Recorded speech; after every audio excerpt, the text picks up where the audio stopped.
Assalamualaikum warahmatullahi ta'ala wabarakatuh. Bismillahirrahmanirrahim. Alhamdulillahirrahmanirrahim. Wassalatu wassalamu ala asyrafil anbiya wal mursalin wa ala alihi washabihi ajma'in. Murid-murid yang dikasihi, hari ini kita akan belajar bab akidah, berkenaan tentang syirik merosakkan akidah. Kamu boleh rujuk di muka surat 88 di dalam buku teks kamu sehingga di muka surat 91. Okey, kamu dengar dahulu penerangan ustaz berkenaan tentang syirik yang merosakkan akidah yang kita akan belajar pada hari ini. Baik, sila kamu tonton dulu satu video parodi yang dibuat oleh murid SK Desa Cemalang, Johor. Syarat untuk seseorang menjadi pemimpin yang membimbing manusia ke jalan Allah ialah sabar. Hendaklah dia bersabar demi meneruskan perjuangan untuk membela Islam. Dengan nama Allah dan Rasulullah, segala kelebihan yang Allah berikan pada Adam ni akan dipertanggungjawabkan di akhirat nanti. Tak cukup ke kau buat bapak aku macam ni? Kau sihir dia sampai dia sakit. Lebih baik kau ambil darah aku untuk kau puas. Aku bukan bawa ajaran Syiah. Ya! Sesungguhnya mereka orang yang sesat, jauh dari petunjuk.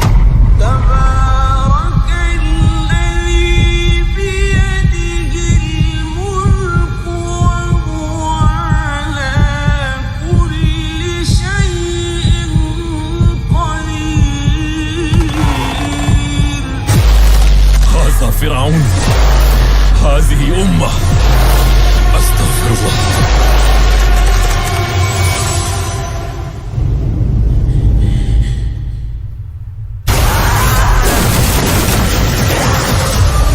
Bagaimana kamu solat nanti? Ramai yang akan tinggalkan Islam. Kau bukan Nabi atau Rasul. Nahnu umatur Rasulullah sallallahu alaihi wasallam. ومن فتنة هذه الدجال. Mahkamah Masyar menanti kau di hadapan Allah pada hari kiamat.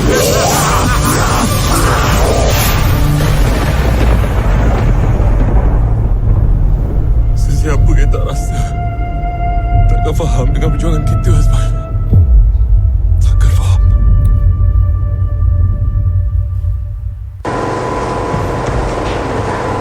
Saksikan Munafik 2. Okey, Ustaz rasa ramai yang dah tengok cerita tu kan. Dalam cerita tu banyak perkara syirik yang telah digambarkan. Okey, apakah dia syirik? Apakah dia syirik? Okey. Syirik, kita lihat pengertian syirik dulu. Syirik ni ialah perbuatan menyekutukan Allah Subhanahu Wa Taala dengan sesuatu yang lain. Syirik boleh berlaku sama ada dengan i'tiqad, perkataan, menggunakan lidah dan juga perbuatan, iaitu segi amalan. Inilah yang dimaksudkan dengan syirik, iaitu perbuatan yang menyekutukan Allah dengan sesuatu yang lain. Dia letak, dia merasakan ada yang lebih berkuasa daripada Allah Ta'ala lagi, atau disamakan sesuatu yang lain itu sama kuasa dengan Allah Ta'ala. Sama ada i'tiqad ke, kepercayaan dia ke, ataupun segi lidah dia, perkataan ke, dia berkata, atau melalui perbuatan. Ini yang dikatakan syirik. Okay? Syirik ialah perbuatan menyekutukan Allah Subhanahu Wa Taala dengan sesuatu yang lain. Okay? Mari baca bersama-sama dengan Ustaz. Syirik ialah perbuatan menyekutukan Allah Subhanahu Wa Taala dengan sesuatu yang lain. Syirik boleh berlaku sama ada dengan i'tiqad, perkataan dan perbuatan. Okey, kamu dah faham apakah yang dikatakan syirik. Okey, syirik. Okey, mengapakah syirik boleh merosakkan akidah? Orang yang melakukan syirik, dia telah melakukan satu dosa besar dan boleh terjerumus ke dalam neraka selama-lamanya. Okey. Bagaimana syirik ini boleh merosakkan akidah kita? Kita lihat dalil daripada Al-Quran. A'udzu billahi minasyaitonir rajim. Fala taj'alu lillahi andadan wa antum ta'lamun. Suratul Baqarah. Ini dalil daripada Al-Quran. Maksudnya, maka janganlah kamu mengadakan sembahan-sembahan lain bagi Allah, sedangkan kamu semua mengetahui. Suratul Baqarah ayat 22. Mari bersama-sama dengan Ustaz untuk kita baca. Sedia? A'udzu billahi minasyaitonir rajim. فلا تجعلوا لله أندادا وأنتم تعلمون. Suratul Baqarah ayat 22. Ikut sekali. Maksudnya, maka janganlah kamu mengadakan sembahan-sembahan lain bagi Allah, sedangkan kamu semua mengetahui. Suratul Baqarah ayat 22. Baik, kita sudah faham arahan daripada Allah Subhanahu Wa Taala dalam surah Al-Baqarah ini, iaitu ayat 22 ini. Inilah dalil yang mengatakan bahawa syirik itu adalah satu dosa yang sangat besar. Baik, apakah hukum orang yang melakukan syirik? Ini contoh ni perkara-perkara syirik. Ni dia puja apa ni, percaya pada bomoh, dia puja, dia sembah berhala umpamanya, ini dia puja suatu. Baik, apakah hukumnya? Mereka-mereka yang melakukan syirik kepada Allah Taala. Hukum mensyirikkan Allah Subhanahu Wa Taala adalah haram dan dikategorikan sebagai dosa yang paling besar. Okey, syirik ialah hukumnya haram. Okey, pelakunya telah melakukan dosa yang paling besar. Inilah hukum tentang syirik. Baik, mari kita lihat jenis syirik. Okey, syirik. Okey, jenis syirik. Syirik terbahagi kepada dua. Yang pertama dipanggil syirik jali. Syirik jali. Apakah dia syirik jali? Syirik jali mempercayai atau mengaku wujudnya Tuhan lain selain Allah Subhanahu Wa Taala, atau menyembah selain Allah Subhanahu Wa Taala yang esa. Syirik jali dikenali juga dengan syirik besar. Ini kategori yang pertama, iaitu syirik jali. Kita lihat apakah contoh syirik jali ini. Sebelum tu, mari bersama Ustaz kita membaca bersama-sama. Syirik jali.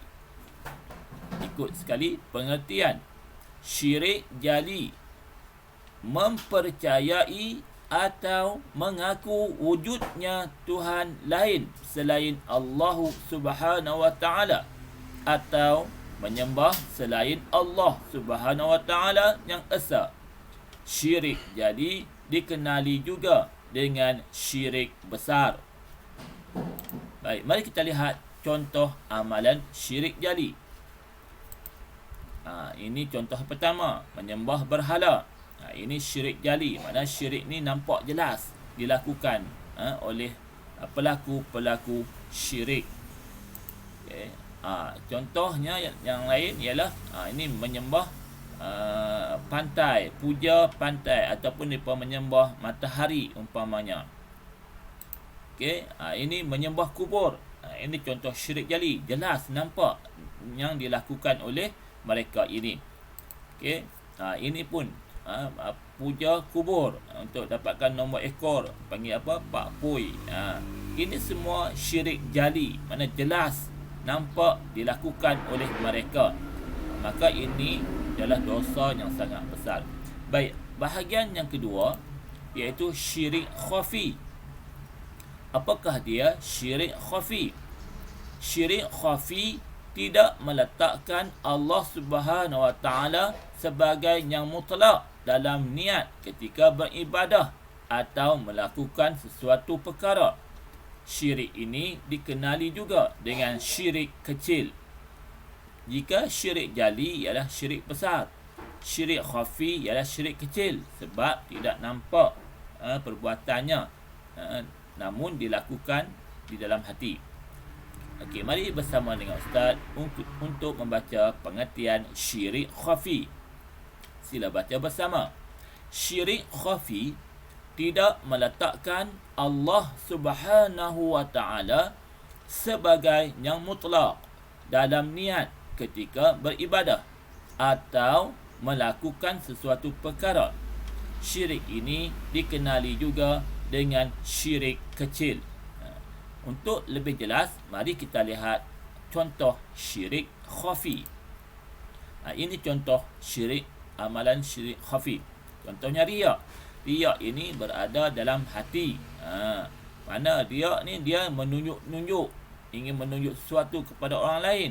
Maka terbit dalam hatinya perasaan ingin menunjuk-nunjuk.